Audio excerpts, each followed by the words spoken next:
ישראל, לא לפחד, השם אלוקיך הולך איתך. עם ישראל, לא מפחד, השם אלוקינו השם אחד. Bonjour à tous et bienvenue dans votre émission du vendredi, l'univers de la Yeshiva. Nous sommes ce matin, Parashat Shmini, ça y est, Purim s'est passé. Et j'en profite pour remercier quand même Radio Judaïka qui a pu faire passer le message qu'il y avait une Megillah non-stop partout dans la ville pendant la fête de Purim. Je voudrais aussi bien sûr remercier les 3 jeunes Bachurim de la Yeshiva de Brunois qui sont venus nous aider à lire de la Megillah partout, vraiment partout dans la ville. Et chacun, grâce à Dieu, a pu écouter la Megillah.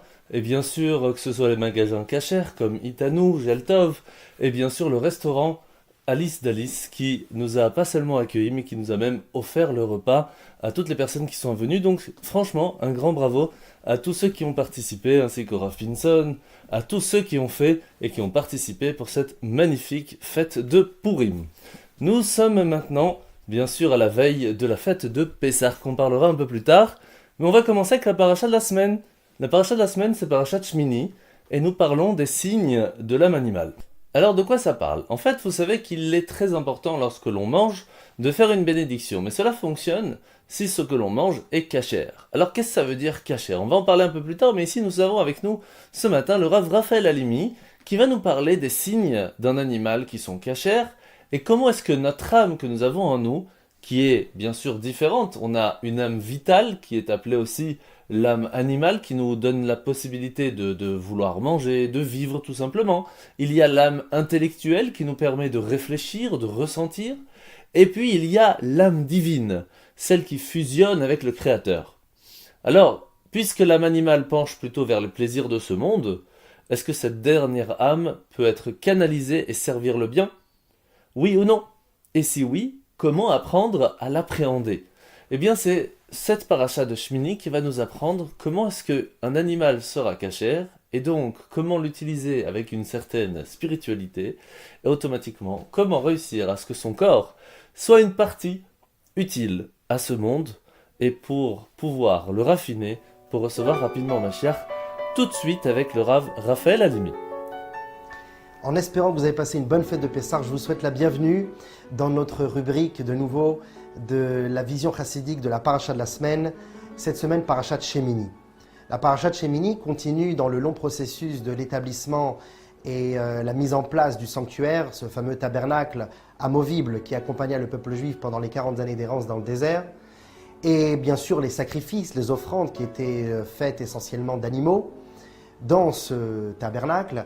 Et pour ce faire, vers la fin de la paracha, eh bien, Akadosh Baruch Hu nous ordonne, nous enjoint de faire une distinction très particulière entre les animaux purs et les animaux impurs, Behemot Ksherot, Behemot Tmeot. Et pour cela, il nous donne 2 signes particuliers. L'animal doit avoir les sabots fendus. 2e signe, il doit être ruminant. Alors le sabot fendu, c'est bien sûr un sabot entier qui est séparé par une sorte de fêlure, une ouverture dans le sabot. Et la ruminance, c'est que l'animal ingurgite et régurgite la nourriture afin de la digérer. C'est un système digestif propre aux animaux gros et menus bétail. Mais si la Torah nous donne cette injonction et de manière particulière ces signes, c'est qu'il se cache derrière un enseignement pour nous au jour le jour. En particulier lorsqu'on parle de nourriture, le fait de manger ces animaux ou de ne pas les manger. La nourriture n'est pas seulement un ordre de Dieu, mais c'est surtout une manière de faire un avec la constitution spirituelle et physique que Dieu nous donna et nous offra. Car lorsqu'une personne mange telle ou telle nourriture, cette nourriture se transforme en sang et le sang devient sa vitalité. Ce n'est pas pour rien que dans le monde actuel, on dit qu'on est ce qu'on mange. On devient ce que l'on mange parce que lorsque l'on ingurgite cette nourriture, elle fait un avec nous et malheureusement a une répercussion et spirituelle et psychologique sur nous au jour le jour. Donc il faut faire bien attention à cela. Mais si la Torah nous donne ces 2 signes, c'est qu'il se cache derrière un enseignement très particulier. En réalité, on sait bien que l'être humain est habité par 3 âmes essentielles. L'âme vitale, qui lui donnera la capacité de pouvoir être vivant et de pouvoir réfléchir, d'avoir une réflexion.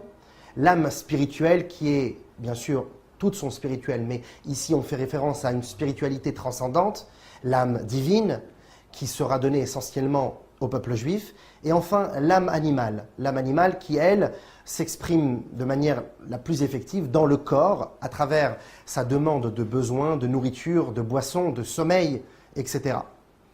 Et l'homme a l'obligation de faire une distinction dans son fort intérieur, une distinction de son âme animale. Et il devra faire attention entre l'âme animale négative et l'âme animale positive. L'âme animale négative, c'est celle qui poussera l'homme à utiliser tous les besoins de la nature, à tomber dans une bassesse matérialiste qui lui amènera à manger, à boire ou à dormir juste pour assouvir sa propre passion. Alors que l'âme animale positive, c'est de pouvoir se nourrir, pouvoir se reposer, pouvoir vivre dans une civilisation moderne et adaptée à sa constitution, mais tout cela pour la finalité qui est le service divin, pour la bonté, pour l'amour, pour la positivité, pour l'union des créatures entre elles. Kol ma'aseh hayu leshem shamayim, que toutes tes actions soient dirigées vers la divinité, vers la finalité de tout qui est Dieu. Il est parfois facile de faire la distinction entre le bien et le mal. C'est souvent naturel chez l'homme. Il a cette faculté en lui. Lorsque Dieu créa le monde, il créa le bien et le mal, et créa l'homme également de telle manière qu'il puisse faire cette distinction entre le bien et le mal. Donc l'homme, de manière naturelle, a les capacités pour y arriver. Mais il arrive malheureusement que le Yetzer Hara, le mauvais penchant, s'habille d'une étoffe qui, a priori belle de couleur et apaisante à la vue, nous paraissent peut-être positives, mais qu'en fin de fond, il y a du négatif qui s'y cache. Donc comment s'y retrouver ? Eh bien, Akadosh Baruch Hu donne, pour ces deux sortes d'âmes animales, donne deux simanim, deux signes. Le premier siman, le premier signe, c'est que l'animal doit avoir les sabots fendus. Cette séparation du pied, la patte, le sabot, qui fait référence donc à la structure, au maintien du corps tout entier, cette base doit être fendue. Fendue pourquoi ? Car de manière naturelle, un homme a facilement la compréhension de faire la distinction entre ce qui est spirituel, psychologique, moral, mental, et tout ce qui est anodin, matérialiste, bas de ce monde. De manière effective, un homme ne met pas la même capacité intellectuelle et la même profondeur lorsqu'il éduque ses enfants, par exemple, et lorsqu'il va se nourrir. Il n'a pas la même réflexion lorsqu'il va étudier la Torah ou lorsqu'il va aller dormir. Il émet deux forces complètement différentes et il en est totalement conscient. C'est la raison pour laquelle un homme, de manière naturelle, a les capacités de faire la différence entre le spirituel et le matériel. Mais lorsque s'approfondit dans les textes de la Torah nous dit que le sabot doit être fendu de telle manière qu'elle doit être chez soi. Le sabot doit être fendu, mais entièrement, pas seulement une petite fêlure, mais du début jusqu'à la fin, de telle manière à faire une séparation complète entre le spirituel et le matériel. Puisque ces deux parties de sabot se séparent et que chacune d'elles a une entité propre, si on peut dire, ça veut dire que et le spirituel et le matériel ont une importance. Un homme ne peut pas se dire qu'il ne peut qu'avoir une trajectoire et une envie de s'élever vers le spirituel, ou sinon il ne vivra plus. Il ne pourra plus manger, il ne pourra plus dormir, et alors il mourra. Il doit aussi s'attacher à la terre, mais ce n'est pas un but en soi. Le but, c'est de pouvoir élever ce matériel vers le spirituel. Donc le fait de les séparer n'est qu'en réalité qu'un but pour les unir, comme ce fameux sabot. Car en fin de compte, bien que le sabot est fendu du début jusqu'à la fin, ce sabot ne fait partie que d'un seul animal et ne maintiendra qu'un seul corps grâce à un seul pied. Le matériel et le spirituel ne font à la fin qu'un. Il existe une autre version, une autre vision, une autre approche de ce fameux sabot fendu. Puisque ces deux morceaux de sabot dont nous avons fait référence, à chacun d'eux une entité, nous verrons ici comme une sorte de droite et de gauche. La droite qui attire, qui rapproche, la gauche qui est plus rigoureuse, qui repousse. Puisque ce sabot, ces deux morceaux de sabot font partie d'une seule et même patte, Un homme doit apprendre à vivre de telle manière que sa droite approche et que sa gauche repousse. Un homme ne peut pas être totalement rigoureux et ne peut pas non plus être totalement bon et tolérant et affectif. Il doit aussi savoir taper sur la table, comme également le faire avec amour et patience. Avoir en même temps cette capacité de se rapprocher et d'émettre un rayon de tolérance autour de lui, mais également de pouvoir le faire avec une fermeté sans concession par rapport à la Torah, puisqu'il est dit de rapprocher les êtres à la Torah et non pas la Torah vers les êtres. Le deuxième signe que Dieu nous donne pour distinguer l'animal cachère et l'animal non cachère, c'est donc le fait que l'animal rumine. C'est une fonction digestive qui est apparentée au gros et menu bétail, mais qui chez l'être humain, qui est en réalité cet animal qui doit travailler, fera référence à l'analyse, la réflexion, la patience et la perte de vitesse avant de choisir un but dans sa vie. Un homme est différent de l'animal parce qu'il pense, pas seulement parce qu'il communique. L'animal aussi a une sorte de communication. C'est la raison pour laquelle l'homme sera appelé dans la Torah le Médaber, celui qui parle. Car parler n'est pas seulement forme de communication. Parler, c'est une force de pouvoir émettre un sujet, de pouvoir émettre une transmission, mais de telle manière que celui qui est face à moi puisse attraper cette transmission et faire un avec elle. Parler pour que l'on entende. Pas seulement parler dans le vide, comme quelqu'un qui demande une discipline, mais qui est impossible à faire à ses élèves ou à ses enfants. De la faire de telle manière que l'enfant ou que l'auditoire puisse l'écouter, puisse l'entendre, puisse le comprendre et l'assimiler. Ça, c'est le parleur. Et en réalité, ce but de pouvoir communiquer de telle manière que l'on s'attache l'un à l'autre, ça vient de la pensée, ça vient de la réflexion. Et c'est la raison pour laquelle l'homme est différent de l'animal, non pas parce qu'il communique, mais parce qu'il parle. Et pourquoi il parle? Parce qu'il réfléchit. La réflexion est la base de l'être humain. Et comment réfléchissons-nous? Avec une analyse profonde, une patience et comme une sorte de ruminance. Nous avalons, nous régurgitons. Nous analysons, nous réfléchissons aussi avec nos émotions. On réavale et on fait ressortir. Et c'est comme ça que ça devient profond. Il y a une troisième distinction que nous devons avoir également vis-à-vis des animaux cachers et non cachers, c'est chez les oiseaux, la volaille.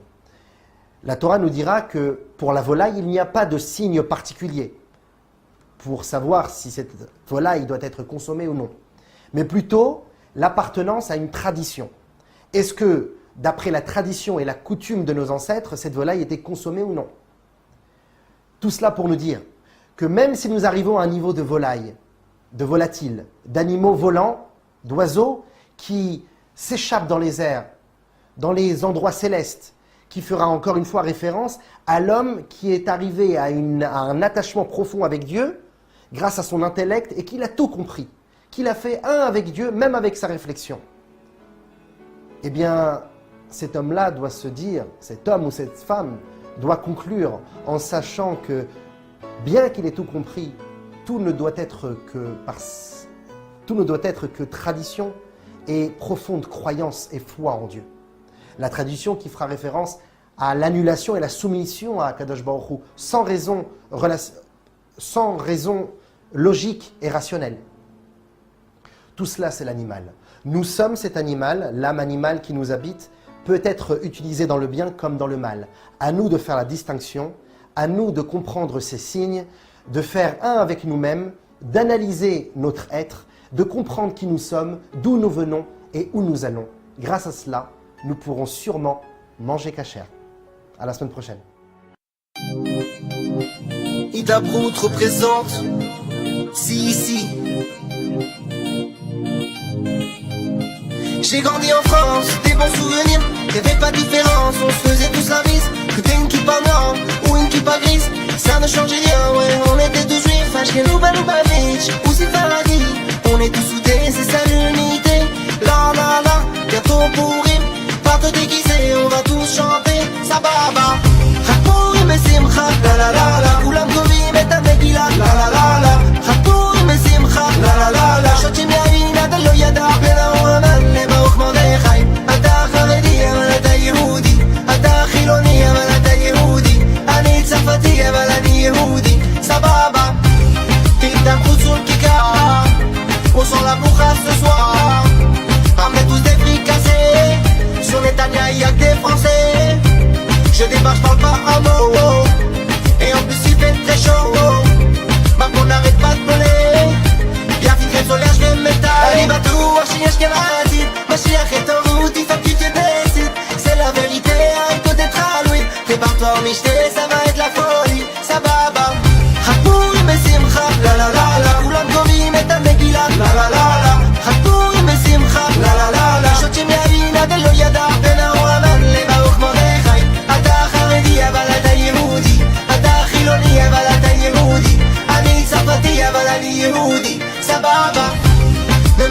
shaker BMX, unis sous la même bannière, comme à l'époque d'Esther. Objectif la guerre ou là, la fin du chacun pour soi. Animatou, Archiach Kanatil, Mashiach est en route, il faut que tu te décides. C'est la vérité, arrête d'être à Louis. Prépare-toi au Michelet, ça va être la folie. Ça va, bah. Ratou, mais simcha, la la la la. Ou l'encorie, mais ta megila, la la la la. Ratou, mais simcha, la la la la. Choche biaïna de l'oyada, pena ou aman, leva ou khmadechai. Ata kharedi, אבל אתה יהודי. אתה חילוני, אבל אתה יהודי. אני צרפתי, אבל אני יהודי. סבבה. לה לה לה לה.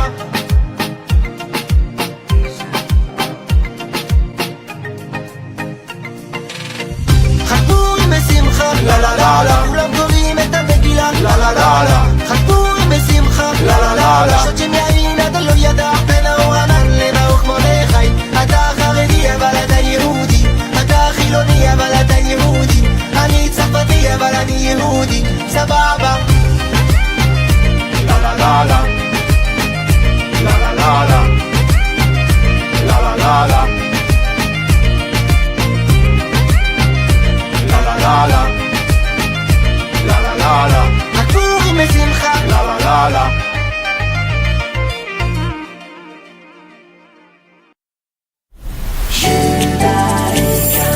Retrouvez-nous sur radiojudaïka.be.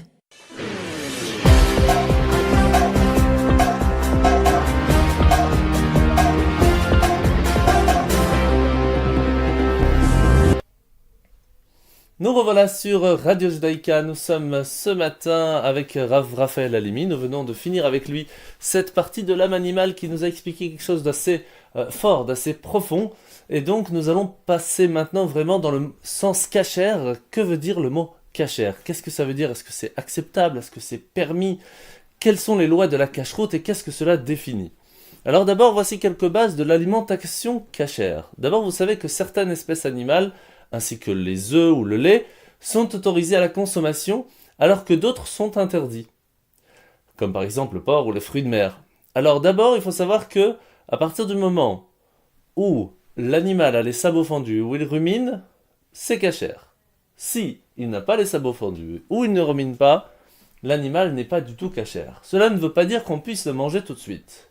On ne peut pas, par exemple, acheter au Colruyt ou autre du bœuf, parce que c'est pas parce que le bœuf a les sabots fendus et qu'il rumine que ça veut dire que c'est kasher. Non, pas du tout.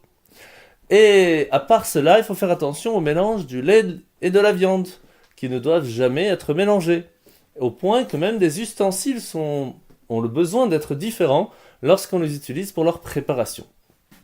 Et que même si on a mangé de la viande, on doit attendre un intervalle de 6 heures avant de pouvoir manger ou boire du lait, et de la même façon, si on a bu du lait, on doit attendre au moins 1 heure avant de manger de la viande.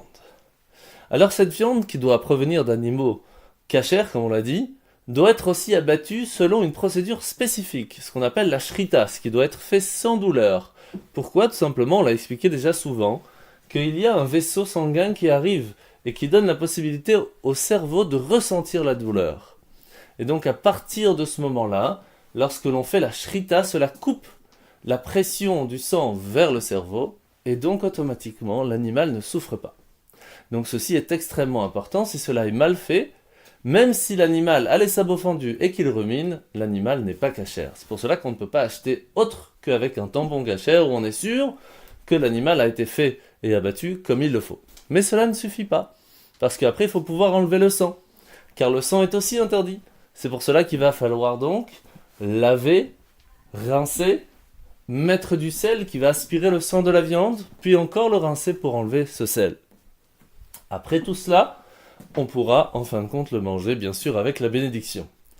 Par contre, tout ce qui est fruits, légumes, céréales, en général, c'est kasher, mais on doit simplement faire attention qu'il n'y ait pas d'insectes, à la différence du vin et du jus de raisin, qui doivent être obligatoirement certifiés kasher, tout simplement parce que il y a de plusieurs années que les non-juifs avaient l'habitude de bénir le vin, et donc automatiquement était utilisé pour l'idolâtrie, ce qui est totalement interdit à la consommation pour un juif.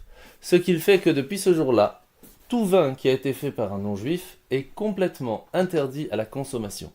C'est pour cela qu'il doit être fait entièrement par un juif. À partir du moment où il n'est pas mevouchal, il n'a pas été cuit, c'est vraiment, il faut faire très attention. Par contre, si le vin est certifié kasher et qu'il est écrit dessus mevouchal, cuit, à ce moment-là, on peut le boire et le partager avec qui on veut. À partir de maintenant, nous avons compris que même une petite quantité d'une substance qui serait donc interdite peut rendre un aliment qui serait kasher complètement non kasher. Il faut donc faire attention à ce que même industriellement parlant, ou même dans les établissements de restauration, sont obligatoirement et doivent être certifiés par un rabbin compétent pour pouvoir être sûr de manger kasher. Quelle est l'origine et l'histoire de l'alimentation kasher? Il faut savoir que les lois de la kashrut ont été ordonnées par Dieu au peuple juif dans le désert du Sinaï. Moshe nous les a enseignées et inscrit les bases dans le chapitre 11 du Lévitique et le chapitre 14 du Deutéronome. Les détails, les particularités de ces lois ont été transmis oralement de génération en génération, finalement mis par écrit dans la Mishnah et le Talmud. Et donc on a beaucoup de choses, comme les autorités rabbiniques, qui ont mis des protections sur ces lois bibliques, et donc à travers les 4000 ans de notre histoire, le respect de l'alimentation kasher fut une marque même de l'identité juive.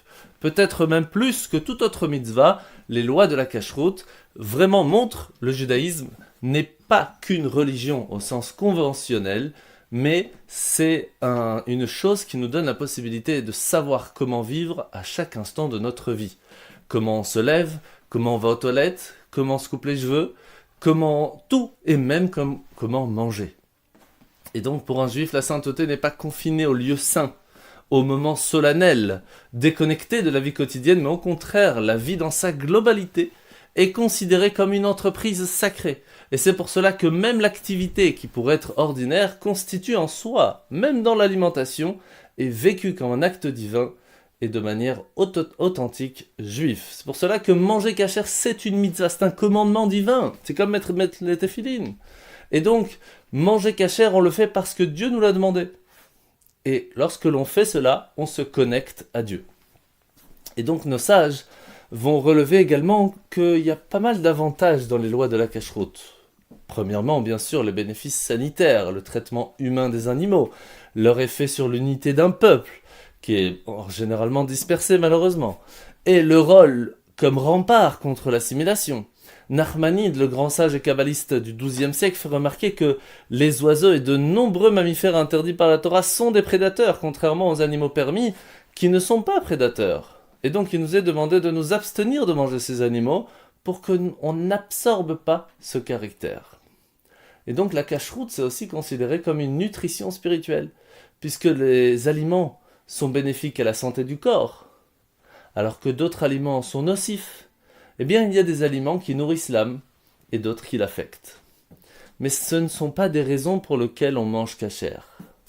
Simplement parce que ces lois nous ont été commandées par le Créateur de nos corps et de nos âmes, que l'observance de la kashrut sera de toute évidence bénéfique et à l'un et à l'autre. Alors très rapidement, quels sont les animaux kasher? On a parlé des mammifères, c'est lorsqu'il a des sabots fendus et qu'il rumine.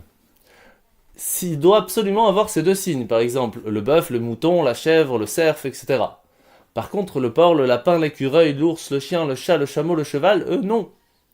La volaille, par contre, on a 21 espèces d'oiseaux qui sont pas cachers, pratiquement tous les prédateurs, les charognards. Parmi les oiseaux cachers, on trouve par exemple les poulets, les canards, les oies, les dindes, les pigeons. Tout ce qui est reptiles, amphibiens, vers, insectes, tout ça est interdit, sauf une sorte de sauterelle, mais qu'on ne sait plus vraiment aujourd'hui laquelle. Les poissons et les fruits de mer. Une créature qui est aquatique n'est cachère que si elle a deux choses. Numéro 1, des écailles. Numéro 2, des nageoires. Par exemple, le saumon, le thon, le brochet, la soie, la sole, la carpe, le hareng, ça c'est cachère. Alors que le poisson-chat, l'esturgeon, l'espadon, le homard, les crustacés, les coquillages, tous les mammifères marins ne sont pas cachères. Il faut donc faire attention à tout cela. Par contre, il faut savoir une règle. Tout ce qui vient d'un animal cachère est cachère, tout ce qui ne vient pas d'un animal cachère ne l'est pas. Par exemple, si on veut parler du lait, tout le lait qui vient d'une vache ou d'une chèvre, qui elle-même est cachère, sera donc cachère. La même chose pour les œufs. Les œufs qui viennent d'un animal cachère, d'une poule par exemple, ce sera cachère, d'une autruche non par exemple. La seule différence c'est un petit peu le miel. La différence c'est que ça vient de l'abeille et l'abeille n'est pas cachère. Mais le miel n'est pas fait à l'intérieur de l'abeille de façon que l'abeille va mettre une partie de soi-même à l'intérieur. Elle va simplement prendre le pollen et va le transformer, ça va être l'ouvrière. Mais il n'y aura pas une partie d'elle-même à l'intérieur, à la différence de la gelée royale, qui elle, c'est plus problématique puisqu'elle va mettre beaucoup de sa salive pour en faire. Et là, ce sera plus problématique et donc interdit. On a bien sûr parlé de la différence entre le lait et la viande qu'il faut faire attention, mais il y a aussi d'autres choses, comme par exemple le lait et le poisson, qu'il faut faire attention de ne pas les cuire ensemble, ou le poisson et la viande, qu'il ne faut pas manger ensemble. Par contre, tout ce qui est fruits, légumes, tout ça, très simplement, faire attention à ce qu'il n'y ait pas d'insectes. Faire attention à ce qu'on appelle aussi le Chalav Israël. Il faut savoir que le lait doit être vérifié depuis le moment de la traite jusqu'au moment où ça arrive dans la bouteille, ou même pour les fromages ou les beurres, etc. D'être sûr qu'il y a un juif qui est vérifié que c'est bien du lait de vache qui a été mis à l'intérieur, et pas mélangé avec un autre lait ou même autre chose. Et c'est ce qu'on appelle Chalav Israël. Vous trouverez malheureusement des fois des tampons cachers, mais écrit à côté Chalav Akum. Ça veut dire un lait qui n'est pas juif, qui n'a pas été vérifié par un juif. Et ça, ce n'est pas top. C'est franchement pas top. Aujourd'hui, on est un peu plus cool sur ce niveau-là parce que avec toutes les lois sanitaires, eh bien, il y a moins de problèmes qu'il y ait d'un mélange interdit. Mais vous savez bien qu'aujourd'hui, malheureusement, avec tout ce qui se passe dans les industries, eh bien, on sait plus ce qu'on mange, à part chez nous, puisqu'on fait très attention à chaque chose. Et c'est pour cela qu'il est important de faire attention à d'avoir du Chalav Israël. Après tout ça, on a parlé de la vaisselle. Une toute petite trace de substance non cachère, aussi petite même que 1/60, peut rendre plus cachère tout le reste. Imaginez que vous secouez le biberon, qu'une goutte de lait tombe dans votre chulent, qui est fait avec de la viande. Si vous avez 60 fois plus de viande que le lait, tout reste cachère, mais sinon, vous devez tout jeter. Et c'est pour cela qu'il faut faire attention au mélange du lait et de la viande. Au plan spirituel, manger juif signifie avant tout se conformer aux règles alimentaires de la cacheroute. Mais ça veut dire manger avec conscience. La conscience de la véritable source de notre subsistance et de la raison pourquoi est-ce qu'on mange. Parce qu'on peut manger comme un animal, parce que j'ai faim, je mange. Mais ce n'est pas là manger. Manger veut dire, je prends des forces pour faire quelque chose avec. Mais là, je peux choisir, à la différence de l'animal, que pas simplement manger parce que j'ai faim. Je peux choisir pour l'utiliser, faire pire que l'animal, faire des choses à l'encontre de la volonté de Dieu, ou prendre ses forces pour l'utiliser à faire quelque chose de plus spirituel, d'aider le monde, même notre famille, et automatiquement avoir une certaine raison de vivre, et pas simplement vivre pour vivre. Nous allons finir avec un petit glossaire des mots en hébreu qu'on utilise dans la cacheroute. Le mot kasher, c'est le thème fourre-tout un petit peu qui désigne tout ce qui est apte à la consommation. Taref, qui voudrait dire déchiré, c'est un animal qui est mort d'une manière non naturelle autre que la shrita, ou alors qui a eu la shrita mais qui n'était pas en bonne santé. Et à ce moment-là, il n'est plus kasher. Parvé. Parvé en yiddish, ça veut dire un aliment neutre, ni lait, ni viande, ni même poisson. Cachérisé veut dire rendre cachère quelque chose qui ne l'était pas, comme le salage de la viande, ou un ustensile qui est devenu plus cachère, et qu'on va le rendre cachère ou prêt pour Pessah, par exemple. Un mashgiach, c'est un surveillant, souvent nommé par une agence de cacheroute, pour s'assurer que la nourriture est bien cachère. Une hashgacha, c'est une supervision, un rabbin qui va certifier que tout ce qui s'est passé dans l'industrie est bien cachère. Un hercher, c'est la certification cachère, c'est le symbole qui atteste que ce qui est devant nous est cachère. La shrita, c'est l'abattage rituel qui permet de faire que l'animal va mourir sans souffrance et donc sera cachère. Le shochet, par contre, c'est celui qui va abattre la bête en utilisant la shrita. Une khumra, c'est une exigence supplémentaire qui va dépasser la stricte exigence de la loi. Et dans certaines communautés, on fait très attention de prendre des khumrot ou une khumra qui va en fin de compte faire que la personne va essayer de manger au mieux possible, cachère et comme il le faut.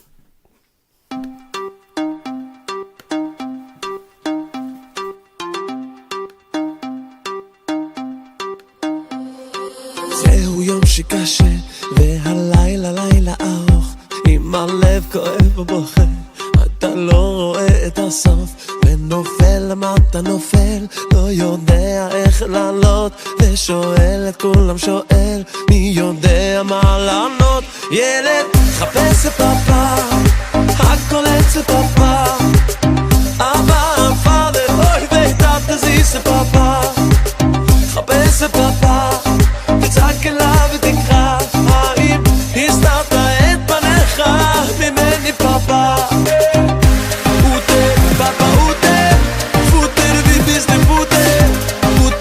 Papa, ute, איפה אתה? Father, where can I find you? I wanna see you, I wanna feel you. Ute, Papa, ute, תחזיך תרפותה.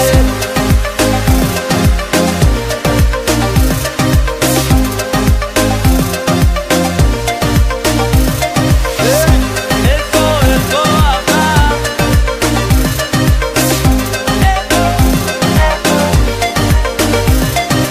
זהו יום שקשה והלילה לילה ארוך עם הלב כואב ובוכה אתה לא רואה את הסוף ונופל למטה נופל לא יודע איך לעלות ושואל את כולם שואל מי יודע מה לענות ילד חפש את פאפה הכל אצל פאפה אבא פאדר אוי ואתה תזיז את פאפה חפש את פאפה תצעק אליו ותקרא האם הסתרת את פניך ממני פאפה ute papa ute vivisti ute papa ute איפה אתה Father, where can I find you? I wanna see you, I wanna feel you. ute papa ute תחזיך תרפותה.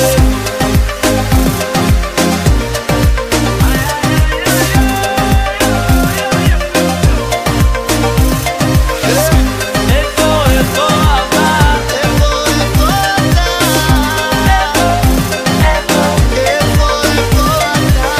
חפש את פאפה, הכל אצל פאפה. אבא פאדר אוי ואתה תזיז את פאפה. חפש את פאפה הכל אצל פאפה תצעק אליו תקרא יאי פאפה חפש את פאפה, הכל אצל פאפה. אבא פאדר אוי ואתה תזיז את פאפה. חפש את פאפה הכל אצל פאפה תצעק אליו תקרא יאי פאפה Papa, ute, vivisti puter. Ute, papa, ute, איפה אתה? Father, where can I find you? I wanna see you, I wanna feel you. Ute, papa, ute, תחזיך תרפותה.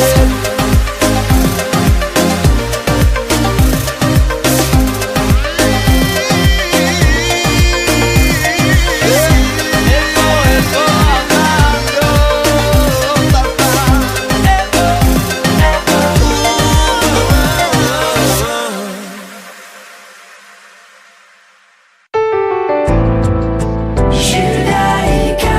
Judaïka.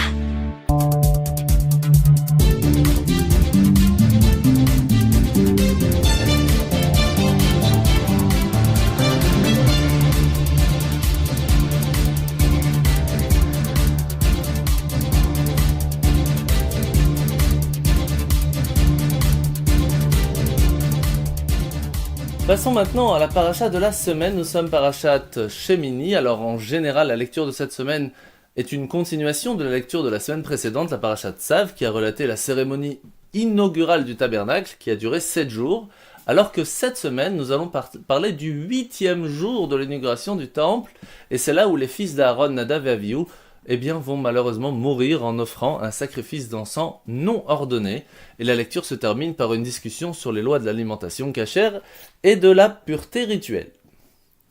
La deuxième paracha que nous allons lire ce matin, en tout cas ce Shabbat, c'est la parachat Para.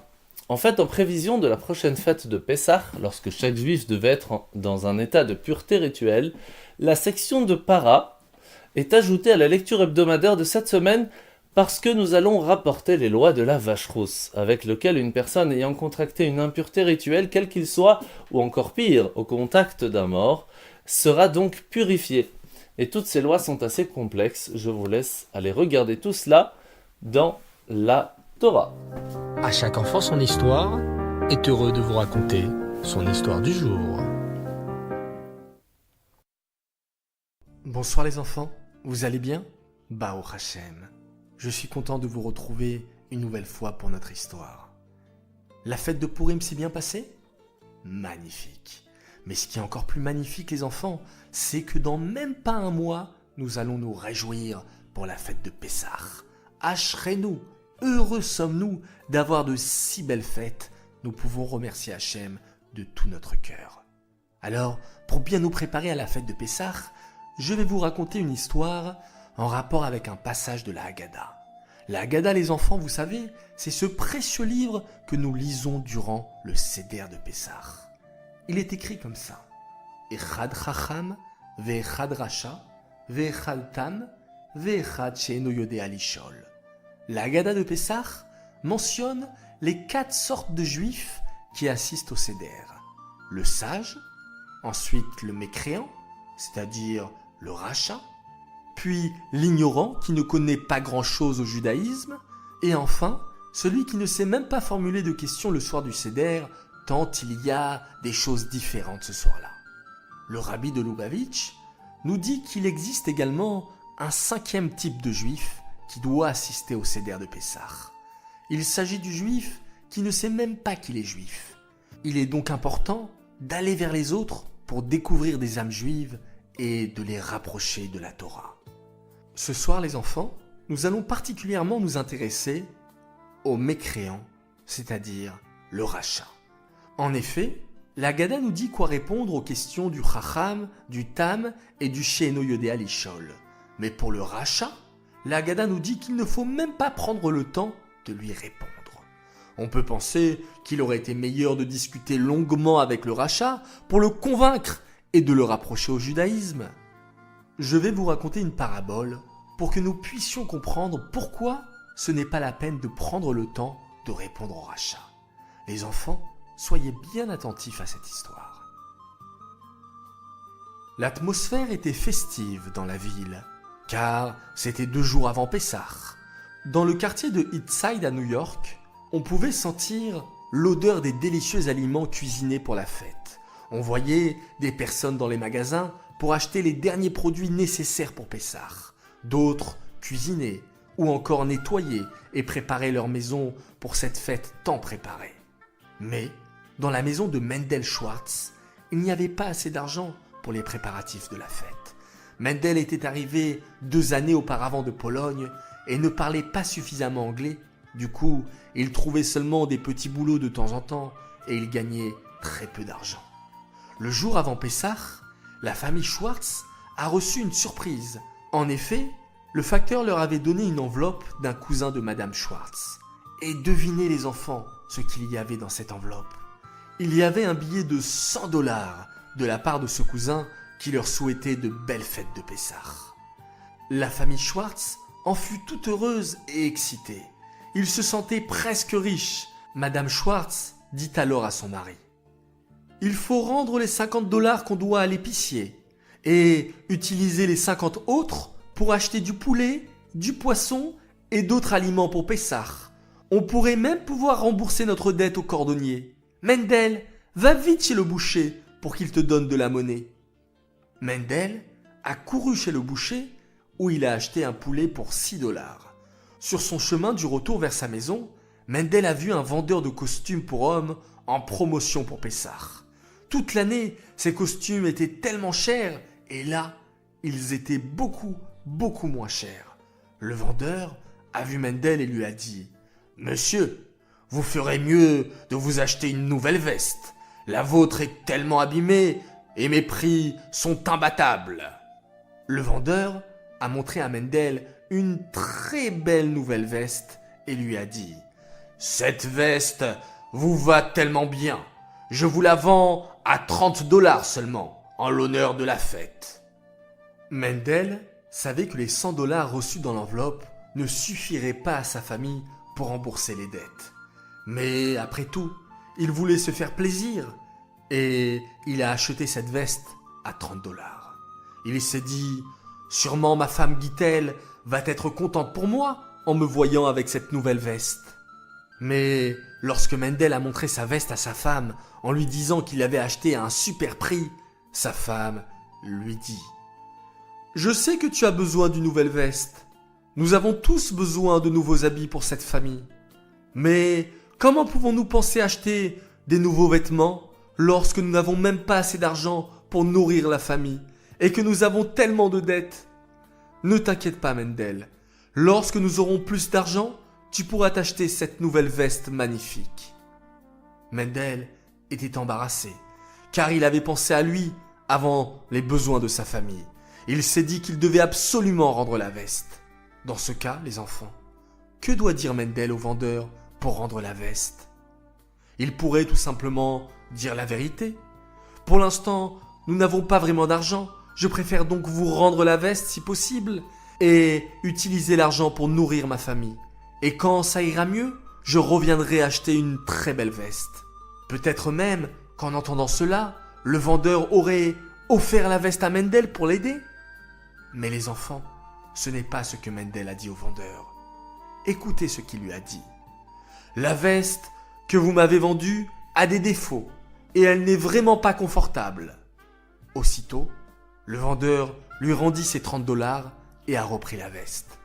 Les personnes qui étaient là pour acheter des costumes ont demandé au vendeur pourquoi n'a-t-il pas donné une autre veste sans défaut à Mendel au lieu de lui rendre les $30 sans discuter.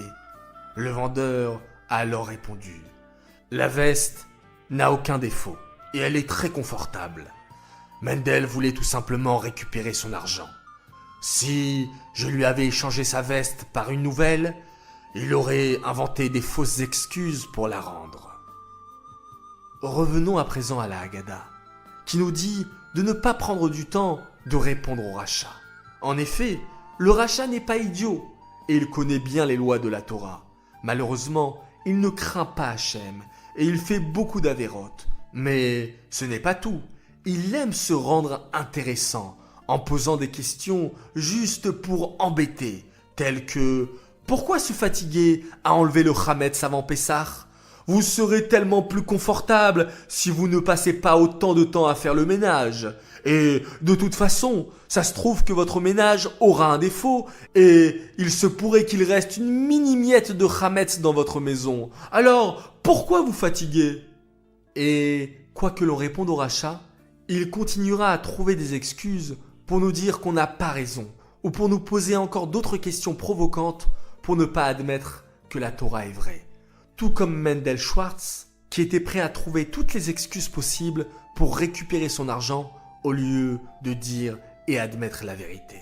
C'est pourquoi les enfants, que je compte sur vous ce Pessah, d'être gentils et exemplaires avec tous les juifs, religieux ou non. Vous pouvez leur enseigner des lois concernant Pessah, vous pouvez les inviter pour le Seder. Mais face aux mécréants, aux Réchaïm, qui connaissent très bien les lois de la Torah, mais qui les transgressent exprès, ne perdez pas de temps avec eux, pour ne pas être influencés par eux. Au contraire, restez exemplaires, restez de bons enfants. Et c'est ainsi que peut-être certains de ces Réchaïm voudront suivre votre voie et faire teshuva.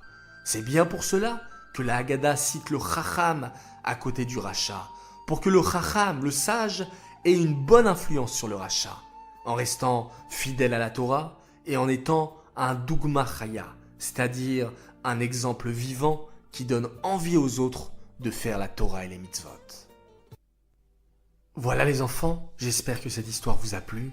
J'aimerais dédicacer cette histoire pour une refoua shelema, une guérison complète pour une petite fille. Les enfants, répétez après moi de tout cœur le prénom de cette petite fille pour qu'Hachem puisse lui apporter une guérison très rapide. Refoua Shelema, les Leni Chaya Esther Batlevana.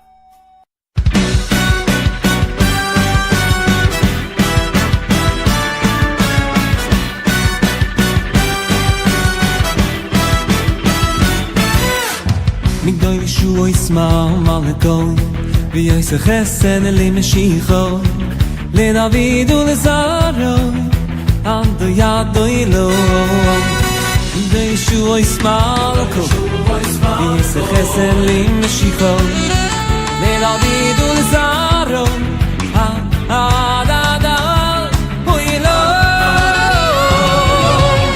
david amelech u melech Yisrael david amelech chai chai vekayom david amelech u melech Yisrael david amelech chai vekayom david amelech u melech Yisrael david amelech chai chai vekayom david amelech u melech Yisrael david amelech chai vekayom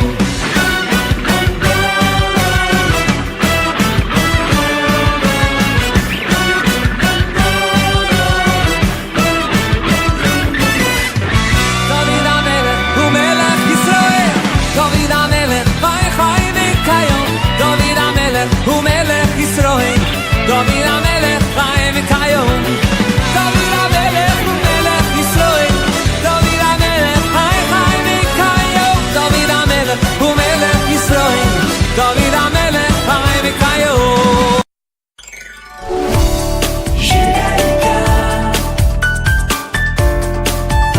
Judaïka 90.2 FM.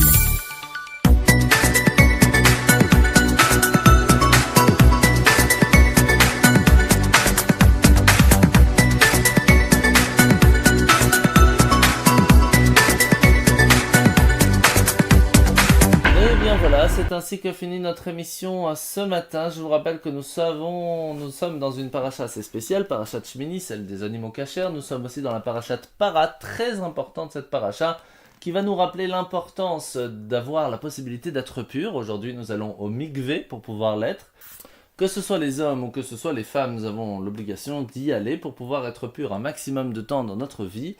Et bien sûr, Shabbat Mevachim, le Shabbat qui va bénir le mois suivant. Et donc il est important de venir ce samedi matin pour écouter ces prières, mais encore plus pour recevoir la bénédiction du mois prochain, du mois de la fête de Pessah, qui nous permettra de sortir de notre exil personnel qui nous bloque en fait à chaque instant. Je vous rappelle maintenant l'allumage des bougies de ce soir. Nous sommes donc l'allumage des bougies à 18h51. La Shabbat se finira à 20h02. Je vous rappelle aussi bien sûr qu'on vous attend à la Yeshiva à 19h comme d'habitude et 10h le samedi matin avec un super kiddush. Je vous souhaite de passer un très bon Shabbat et puis on se retrouve très vite à la semaine prochaine. Shabbat Shalom. Come on, together New York.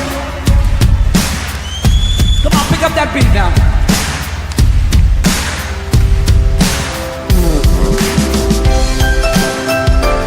Come on New York, I want to hear you. This song was written for my wife's organization for special children, that you could be anything you want to be. Come on, everybody!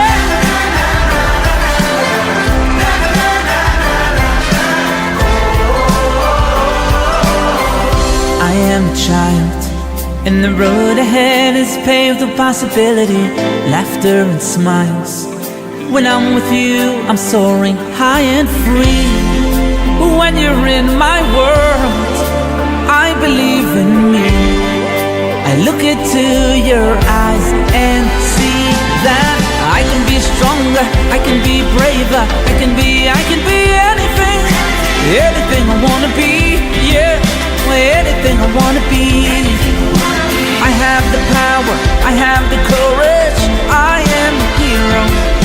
Everything I need is inside of me. Is inside of me.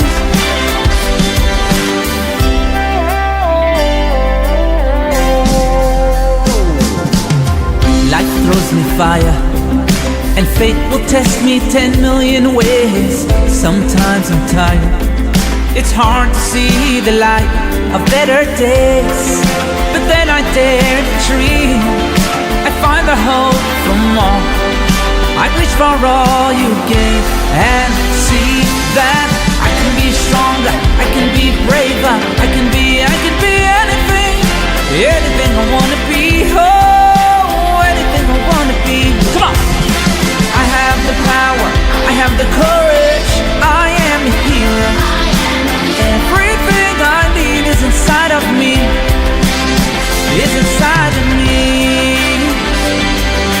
Life is the people we love and what we give to one another. Loving is giving, giving is life. Life is the people we love and what we give to one another. Loving is giving, giving is life. Come on! Come on, everybody!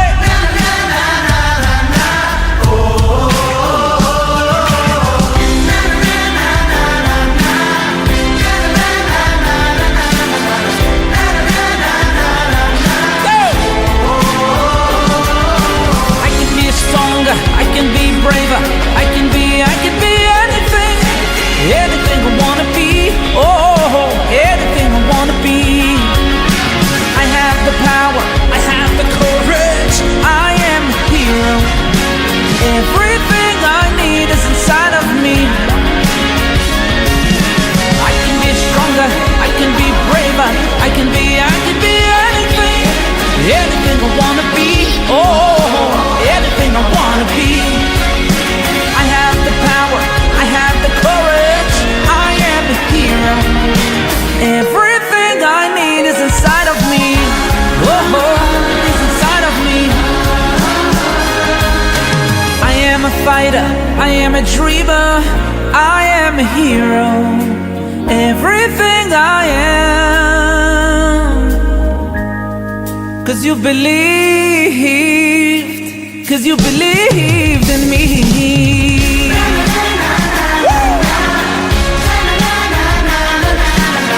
Come on, everybody! Oh, yeah, yeah, yeah. 'Cause you believed in me, yeah. 'Cause you believed in me. Oh, oh, oh, oh. 'Cause you believed in me. 'Cause you believed in me, yeah. Oh, oh, oh, oh.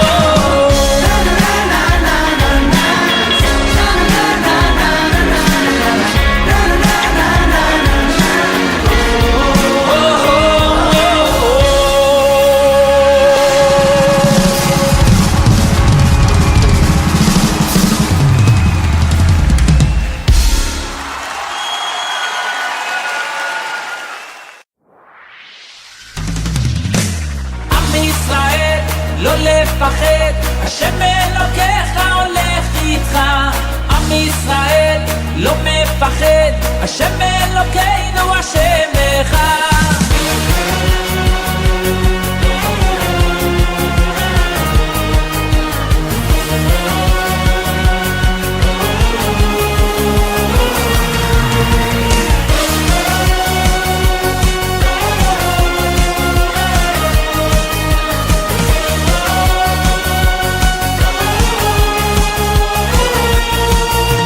כל העולם הוא גשר צר, והעיקר לא לפחד כלל, ומלמעלה הוא שומר, צר ואויב לא יתקרב, אח לאח ויד ביד, ישראל זה עם אחד, ומלמעלה הוא עוזר, שומר שומר ישראל. עם ישראל לא לפחד, השם אלוקיך הולך איתך. עם ישראל לא מפחד, השם אלוקינו השם אחד. עם ישראל לא לפחד, השם אלוקיך הולך איתך. עם ישראל לא מפחד, השם אלוקינו השם אחד.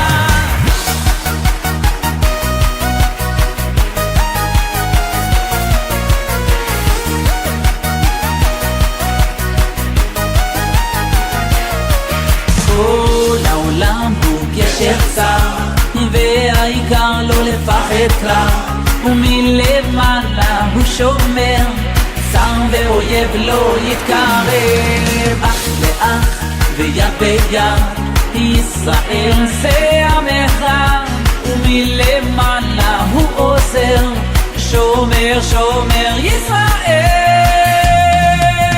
עם ישראל לא לפחד, השם אלוקיך הולך איתך.